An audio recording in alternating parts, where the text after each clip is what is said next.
ঢাকা সফরের দ্বিতীয় দিনে পররাষ্ট্রমন্ত্রী খলিলুর রহমানের সঙ্গে দ্বিপক্ষীয় বৈঠক করছেন তুরস্কের পররাষ্ট্রমন্ত্রী হাকান ফিদান। সকাল 10:30টায় রাজধানীর হোটেল ইন্টারকন্টিনেন্টালে এই বৈঠক শুরু হয়।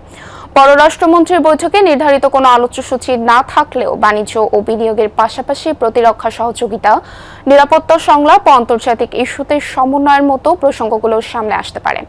ঢাকা সফরের তৃতীয় দিনে শনিবার প্রধানমন্ত্রী তারেক রহমানের সঙ্গে সৌজন্য সাক্ষাৎ করবেন হাকান ফিদান। পাশাপাশি রাজনৈতিক নেতাদের সঙ্গেও আনুষ্ঠানিক আলোচনার কথা রয়েছে। এছাড়া রোহিঙ্গা ক্যাম্প পরিদর্শন করবেন তুরস্কের পররাষ্ট্রমন্ত্রী। 2020 সালের ডিসেম্বরের পর এটি বাংলাদেশে তুরস্কের কোনো পররাষ্ট্রমন্ত্রীর প্রথম সফর।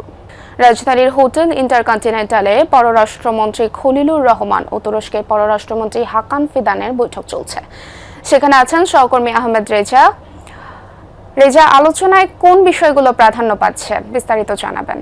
রবি, এখন পর্যন্ত বৈঠকটি চলছে, 30 মিনিট হয়ে গিয়েছে এবং সেই বৈঠকের সময় নির্ধারিত হয়েছে, যেটি নির্ধারিত সময় ছিল 10:30। সেই সময়ে আসলে বৈঠকটি শুরু হয়েছে এবং তারপরে এখনো বৈঠকটি চলছে। যে বৈঠকে বাংলাদেশের পক্ষে নেতৃত্ব দিচ্ছেন পররাষ্ট্রমন্ত্রী ডক্টর খলিলুর রহমান এবং একই সাথে রয়েছেন প্রতিমন্ত্রী শামা ওবায়েদ, রয়েছেন আসাদ আলম সিয়ান, পররাষ্ট্র সচিব।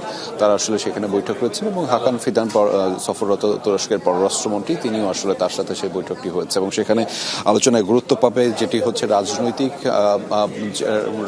এবং কৌশলগত সম্পর্ক বৃদ্ধি নিয়ে একটি তারা আলোচনা করবেন এবং সেখানে দ্বিপাক্ষিক সম্পর্ক উন্নয়নে আরও কিভাবে কাজ করা যায়। আপনি যেটি বলছিলেন, বিশেষ করে রোহিঙ্গা সংকট সমাধানে তুরস্ক বরাবরই সোচ্চার ছিল এবং আপনি জানেন যে তুরস্কের প্রেসিডেন্ট রিসেপ তাইয়েপ এরদোগান তিনিও বেশ কয়েকবার জোরালো বক্তব্য রেখেছেন আন্তর্জাতিক পর্যায়ে রোহিঙ্গা সংকট সমাধানের। ফলে সেইটি সমাধানে আরও কতদূর এগিয়ে নেওয়া যায় সে বিষয়ে নিশ্চয়ই আলোচনা হবে এবং সেটি নিয়ে আলোচনা চলছে। একই সাথে বিনিয়োগ বৃদ্ধি নিয়েও কিন্তু আলোচনা চলছে।